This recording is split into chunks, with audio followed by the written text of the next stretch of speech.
चलिए देखते हैं मध्य प्रदेश की 25 फटाफट बड़ी खबरों को। सबसे पहले न्यूज को कहां से देख रहे हैं हमको कमेंट में बताना बिल्कुल ना भूलें। साथ ही साथ हमारे यूट्यूब चैनल को सब्सक्राइब करें एंड बेल आइकन को ऑल प्रेस करना बिल्कुल ना भूलें। 33वीं किश्त से पहले बड़ा अपडेट, जिन महिलाओं को नहीं मिलेगा लाडली बहना का लाभ। मध्य प्रदेश के लाडली बहना योजना से जुड़ी महिलाओं के लिए अहम खबर है। फरवरी महीने में योजना की 33वीं किश्त जारी की जाएगी, लेकिन इस बार कई महिलाओं को 1500 रुपए की राशि नहीं मिलेगी। दरअसल जिन महिलाओं की उम्र फरवरी में 60 साल या उससे अधिक हो चुकी है, उनके नाम स्वतः लाभार्थी सूची से हटा दिए जाएंगे। नियमों के अनुसार 60 साल की उम्र पूरी होने पर लाडली बहना योजना का लाभ बंद हो जाता है। भोपाल में बनेगी मेगा एआई सिटी, टेक्नोलॉजी का नया पावर हाउस। भोपाल को भविष्य की तकनीक से जोड़ने की दिशा में बड़ा कदम उठाया गया। राजधानी में 3700 एकड़ क्षेत्र में देश की सबसे बड़ी मेगा एआई और नॉलेज सिटी विकसित की जाएगी। ये परियोजना राजा भोज एयरपोर्ट के पास भौरी इलाके में आकार लेगी। राज्य सरकार और बीडीए ने सभी जरूरी प्रक्रियाएं पूर्ण कर ली हैं। जमीन का विकास कार्य समाप्त हो चुका है। इस मेगा प्रोजेक्ट से भोपाल निवेश, रोजगार और तकनीकी शिक्षा का बड़ा केंद्र बनकर उभरेगा। एमपी के दूरस्थ मेडिकल कॉलेजेस में फैकल्टी को मिलेगा विशेष प्रोत्साहन। मध्य प्रदेश सरकार दूरस्थ क्षेत्रों के मेडिकल कॉलेजेस में फैकल्टी की कमी को दूर करने के लिए विशेष प्रोत्साहन योजना लागू करने जा रही है।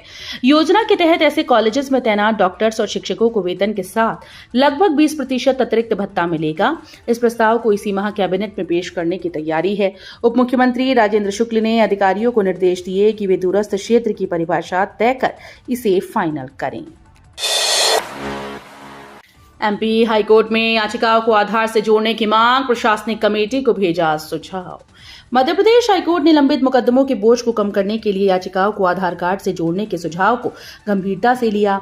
जबलपुर निवासी अधिवक्ता सुरेंद्र वर्मा ने याचिका में बताया कि सुप्रीम कोर्ट के डिजिटाइजेशन निर्देशों के तहत ऐसा कदम मुकदमों की पारदर्शिता और तेजी को बढ़ाएगा।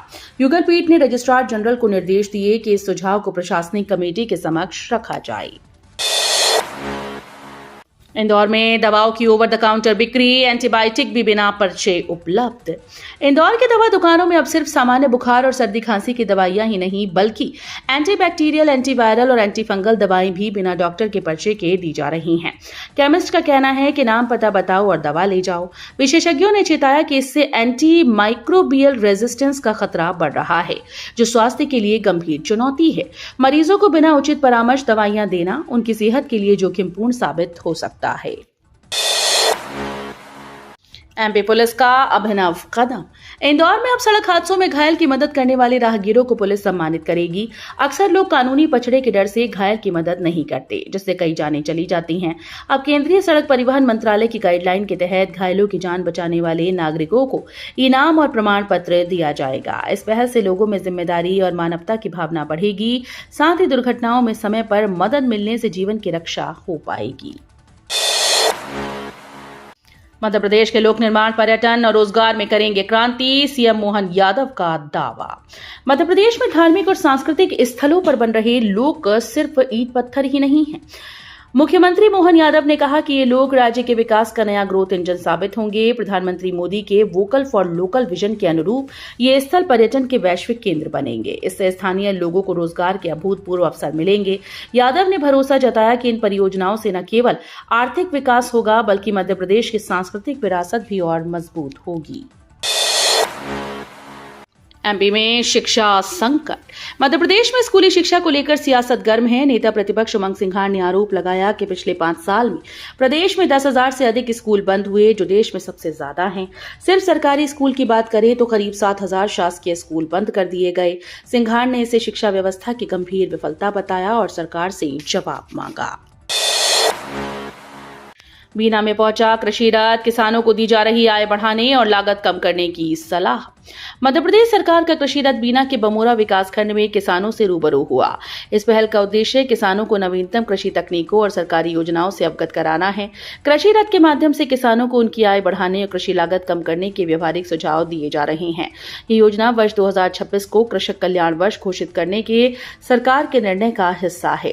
किसानों को आधुनिक तकनीक अपनाने और उत्पादन बढ़ाने में कृषि रथ मददगार साबित होगा। राज्य शिक्षा केंद्र का फैसला 5वीं और 8वीं की परीक्षा बोर्ड पैटर्न पर। मध्य प्रदेश में इस बार 5वीं और 8वीं कक्षा की परीक्षाएं बोर्ड पैटर्न पर आयोजित की जाएंगी। राज्य शिक्षा केंद्र ने इसे लेकर औपचारिक आदेश जारी कर दिया है। परीक्षाएं 20 फरवरी से 28 फरवरी तक होंगी। इस परीक्षा में शासकीय स्कूल के साथ निजी विद्यालयों और मदरसों के छात्र भी शामिल होंगे। परीक्षा के लिए प्रदेश भर में 12,920 परीक्षा केंद्र बनाए गए। करीब 25 लाख विद्यार्थी इन परीक्षाओं में शामिल होंगे। सरकारी बंगलों पर कब्जा पड़ा महंगा, अब देना होगा 10 गुना पेनाल्टी। भोपाल में सरकारी बंगलों पर कब्जा जमाए बैठे पूर्व मंत्रियों, निगम मंडल के पूर्व पदाधिकारियों और सेवानिवृत्त अधिकारियों को बड़ा झटका लगा। गृह विभाग ने ऐसे लोगों से वसूले जाने वाले किराए और पेनाल्टी की दरें तय कर दी। 4 इमली, 74 बंगले, 45 बंगले और प्रोफेसर कॉलोनी समेत अन्य सरकारी आवासों में तय अवधि के बाद भी रह रहे लोगों से अब सामान्य किराए का 10 गुना पेनाल्टी वसूली जाएगी। प्रशासन का कहना है कि इस फैसले से सरकारी संपत्तियों के दुरुपयोग पर रोक लगेगी। एमपी कांग्रेस का बड़ा बदलाव, टैलेंट हंट से चुने जाएंगे प्रवक्ता।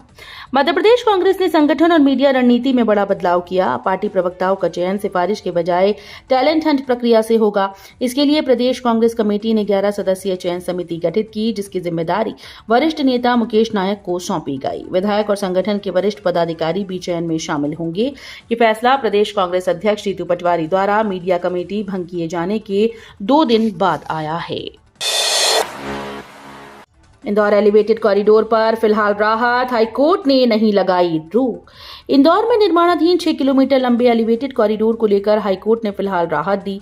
कोर्ट ने इसके निर्माण पर कोई रोक नहीं लगाई। हालांकि याचिका को ट्रैफिक और बीआरटीएस से जुड़ी याचिकाओं के साथ लिंक करने के निर्देश दिए गए।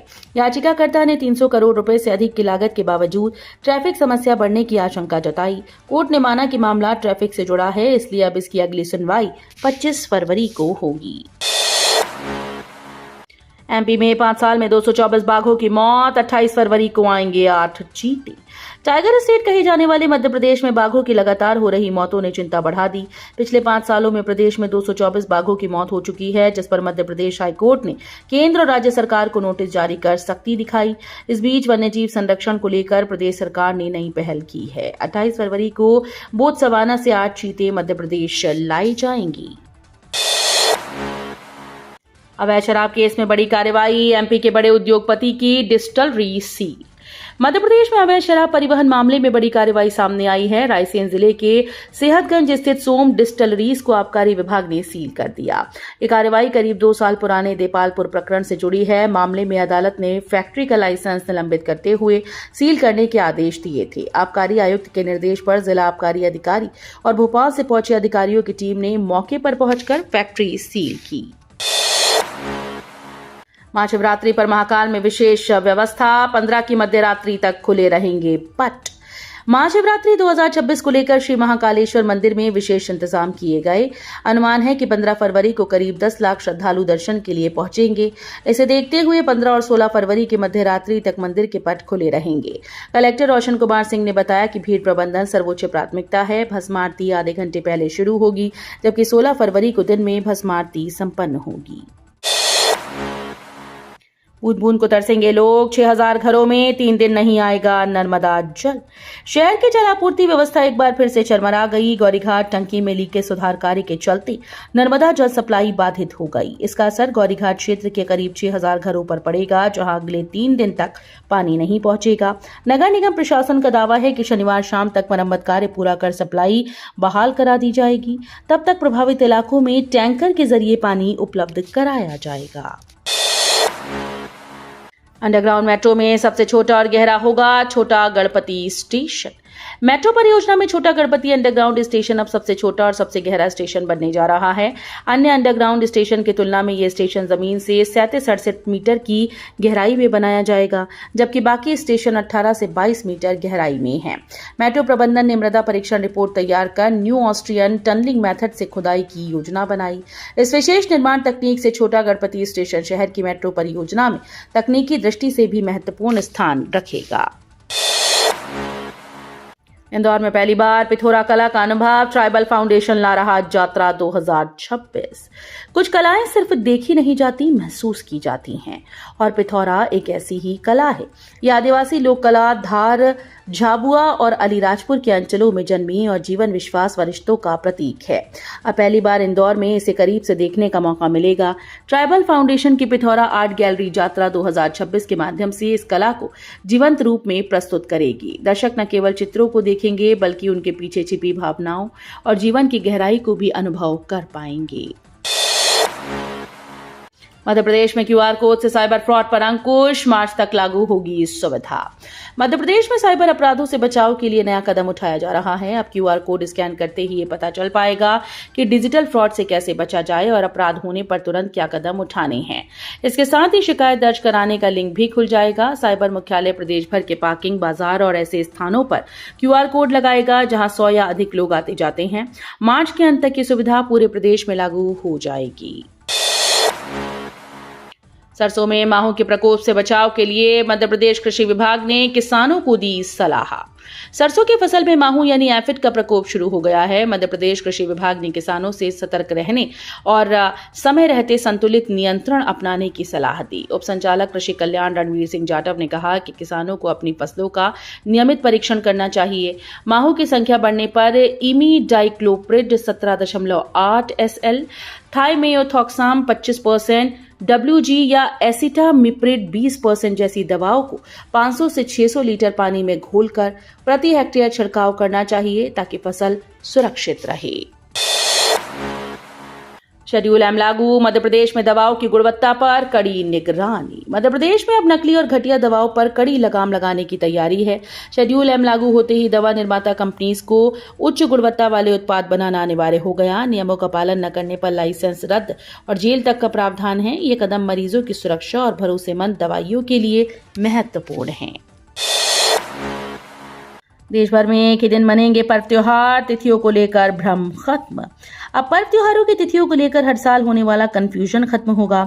अखिल भारत वर्षीय धर्म संघ के पंडितों और ज्योतिर्विदों ने देश भर में एक रूपता लाने की पहल की। मध्य प्रदेश के विदिशा स्थित बैकुंठ धाम श्री लक्ष्मी नारायण मंदिर में हुए महाधिवेशन में पंचांग परंपराओं और खगोलीय गणनाओं के आधार पर सभी प्रमुख पर्व त्योहारों के लिए एक एक तिथि तय की गई। इसका उद्देश्य पूरे देश में एक साथ पर्व मनाने की परंपरा को मजबूत करना है। बाईपास पर निर्माणाधीन ब्रिज बना खतरे की घंटी, लापरवाही से बढ़ा हादसों का डर। शहर का बाईपास इन दिनों हादसों का हॉटस्पॉट बनता जा रहा है। यहां 2 जगह पर ब्रिज निर्माण कार्य चल रहा है, जिसके चलते कई पुराने रास्ते बंद कर ट्रैफिक डाइवर्ट किया गया।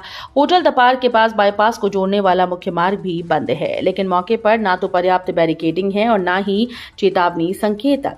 अंधेरे में ये इलाका और भी खतरनाक हो जाता है। जरा सी चूक किसी बड़े हादसे में बदल सकती है। ममता की मिसाल बनी कंचनबाई, 20 बच्चों को बचाकर खुद हो गई अमर। नीमच जिले से आई ये खबर इंसानियत और ममता की सबसे बड़ी मिसाल बन गई। जावद के रानपुर गांव की आंगनबाड़ी कार्यकर्ता कंचनबाई मेघवाल ने मधुमक्खियों के अचानक हुए हमले के दौरान 20 बच्चों को अपने पल्लू से ढक लिया। बच्चों को सुरक्षित रखने के लिए वो खुद हजारों डंक सहती रही और अंततः शहीद हो गई। कंचनबाई के इस बलिदान ने पूरे प्रदेश को भावुक कर दिया। घटना पर संज्ञान लेते हुए मुख्यमंत्री मोहन यादव ने परिवार को 4 लाख रुपए की सहायता और बच्चों की परवरिश का जिम्मा सरकार द्वारा उठाने की घोषणा की। मध्य प्रदेश का विकास बजट। मध्य प्रदेश का नया बजट पेश होने वाला है। वित्त मंत्री जगदीश देवड़ा ने बताया कि इस बार का बजट कर्ज लेकर प्रदेश के विकास को गति देने वाला होगा। इसमें कृषि, औद्योगिक विकास, शिक्षा, स्वास्थ्य और भौतिक इंफ्रास्ट्रक्चर पर विशेष जोर रहेगा। मंत्री ने कहा कि बजट का उद्देश्य आम जनता के लिए संसाधन उपलब्ध कराना और सभी क्षेत्रों में संतुलित विकास सुनिश्चित करना है। आगामी बजट में निवेश और कल्याणकारी योजनाओं के लिए विशेष राशि रखी जाएगी। वीडियो अच्छी लगी तो वीडियो करिए लाइक एंड चैनल को सब्सक्राइब कर बेल आइकन को और पर जरूर कर लीजिएगा।